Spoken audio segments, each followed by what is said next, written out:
Take this test right now, right at this very moment. Press pause if you need to, because you need a piece of paper and a pen or pencil. Press pause, go get what you need. I am going to help you understand why you are stuck. You're in a stubborn pattern, and why it's not a chronic disease. Because I don't like that word. I don't like the word chronic. I don't like the word disease. Get that piece of paper and pen right now. You're going to put 4 columns on your paper. So just make those lines going down. And the 4th column doesn't need to be that big, because we're not going to get in that 4th column. You are not going to reach that point. So that can be a smaller column. You're just going to write a little bit of words there. So in one column, you're going to write energy draining, fight or flight. In the second column, you're going to write energy depleting, freeze or faint. The third column is energy deficient, unstable. The 4th column, we're barely going to touch on it because you're not going to need that. But the 4th column is energy crisis, no fight left. So let's go to the fight or flight column. Energy draining, fight or flight. We're just looking at, where's your energy going right now? Is it getting replenished, or is it getting used up faster than you can pay back what you take?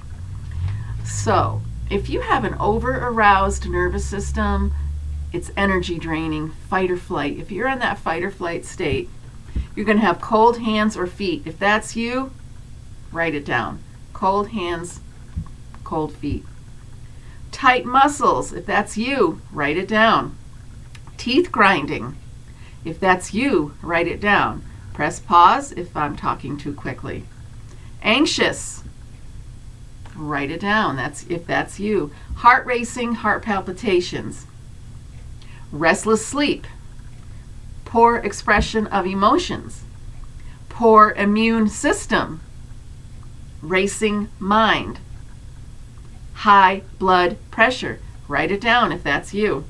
Accelerated aging. I hate the word aging, but for now, write that down if that's you. Irritable bowel. Now, let's go to the next column. Energy depleting, freeze or faint. If this is you, write it down. Press pause if you want to write everything down, and just take your time going through this. This is when the nervous system is on the opposite end of the spectrum, under-aroused, freeze or faint. You are energy depleting. Now, do you have poor attention? Write it down. Impulsivity, write it down. If you're disorganized, write it down. Easily distracted, write it down. Depressed, write it down. Worried, write it down. Spaciness, write it down if that's you. Poor concentration, constipation, lacking motivation. Minimal activity flares up pain. If that's you, write it down.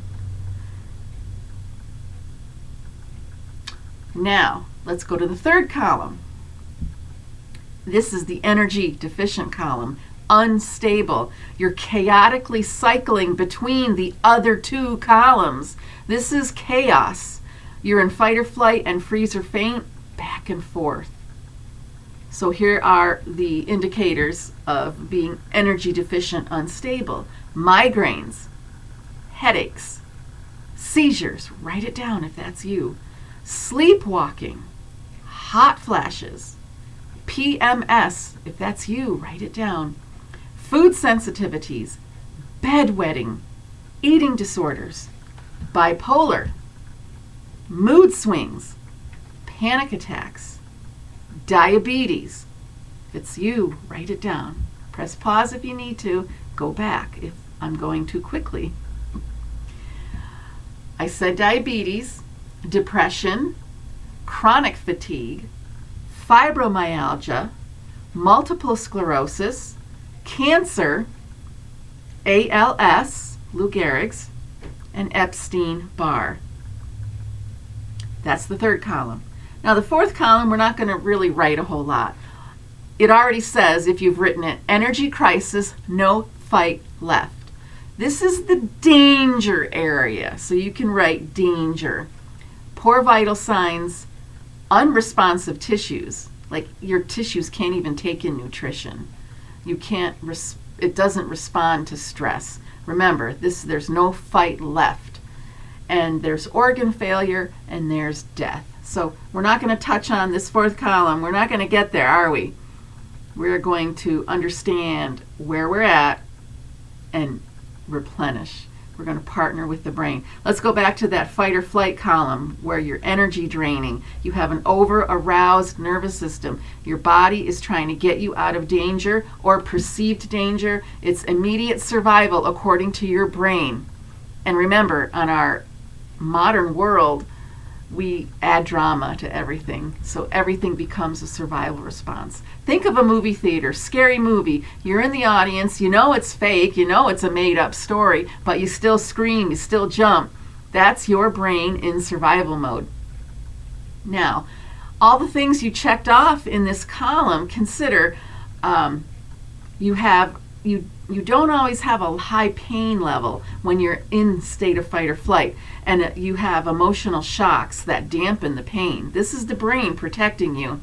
Your joints and your spine become compressed. So if you feel like you have a compressed spine and the tight muscles, they don't want to move, that's fight or flight, because your brain is getting ready to run or to punch and kick back and fight.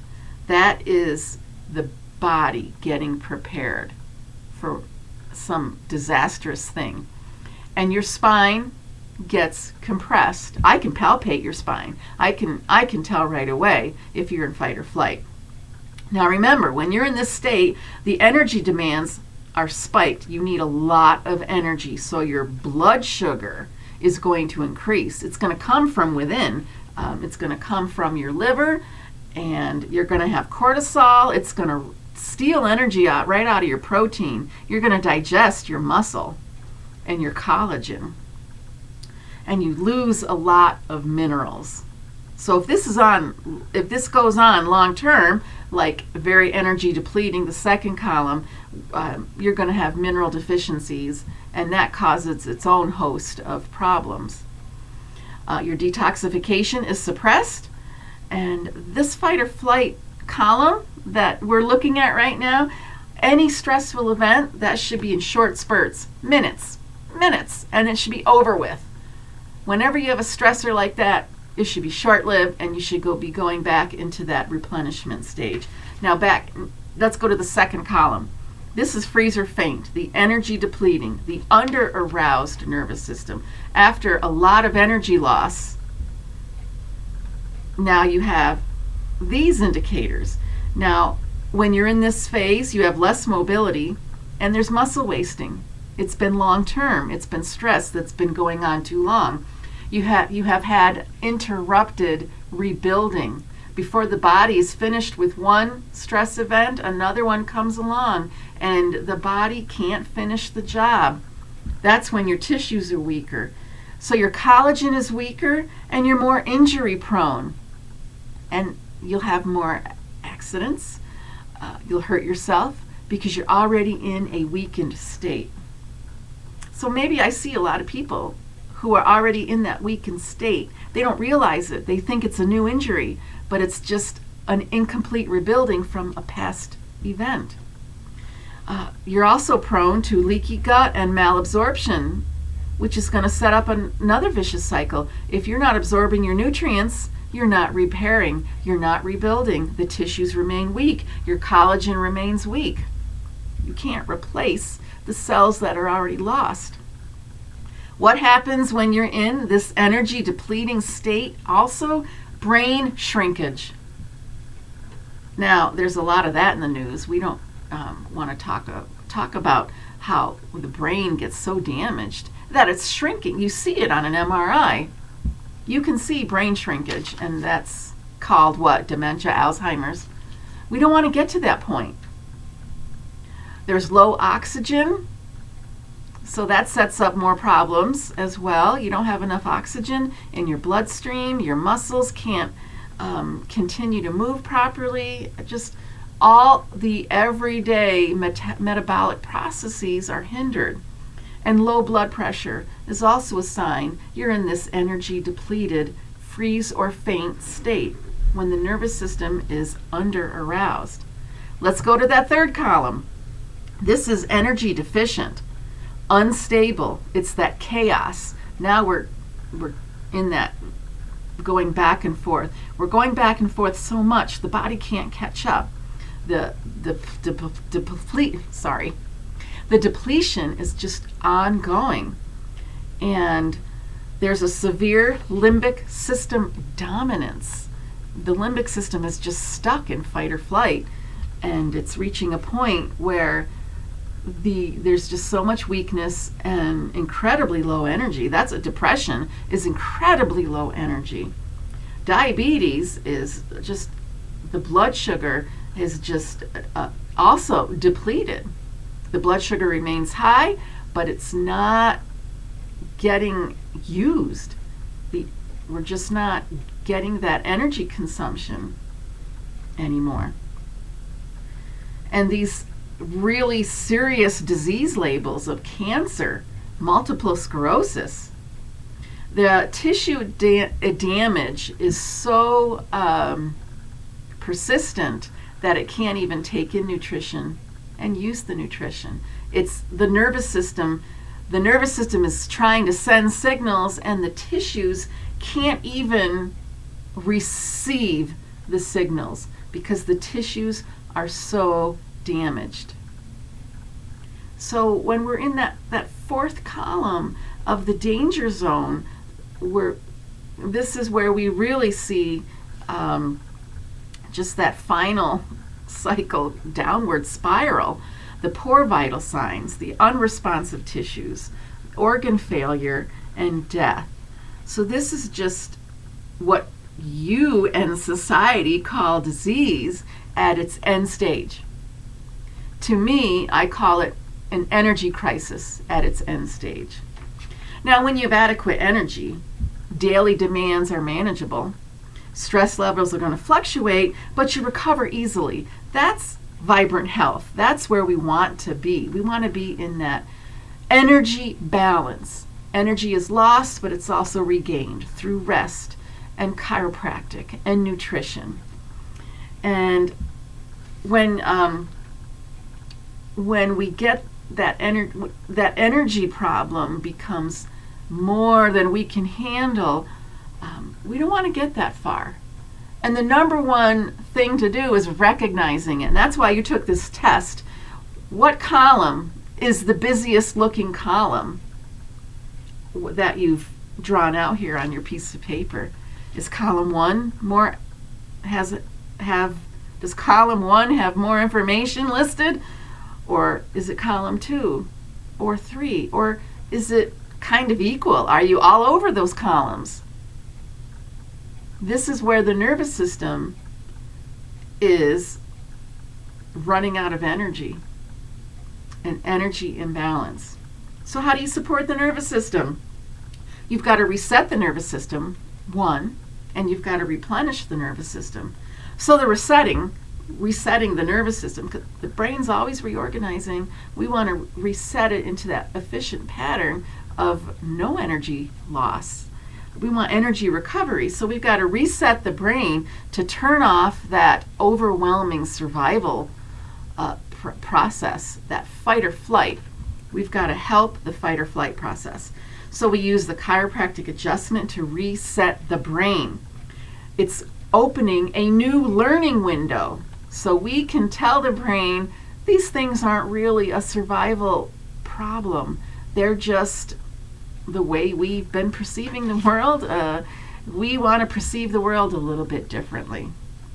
So the chiropractic adjustment resets the brain. And when that learning window is opened, you now train your brain differently.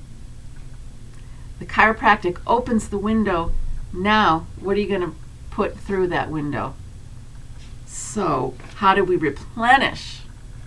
We have new thoughts that we put in the brain. We have new habits and nutrition. So, new thoughts, new habits, nutrition. Feed the brain, Talk to the brain. Move the brain. I've said that before. The brain will repair, reorganize, it will repattern. It's called neuroplasticity. The brain does that. You're doing it all the time. Everything your brain does now, you taught it. Now you want to teach it something new? We use chiropractic. So take your test answers, show them to me. Let's talk about it, and let's put your brain in that opportunity of new learning, new thoughts, new habits. Let's use some nutrition. Thanks for watching. This is just a little part of the Unsabotage course, because we have to understand we're sabotaging the brain, and we may not know it. But once you have that opportunity, now you can change so much that about your life, about your health, where you're feeling stuck, because we have stubborn patterns. Everything is a pattern. Your pain is a pattern. We change the pattern, and we help the brain. Thanks for watching, and look for the next video. Visit my website, Create Purpose. I do put some things there up from time to time, and I really appreciate you sticking it out to the end of the video. Remember, brain first, body follows. Brain first is body freedom. Thanks for watching.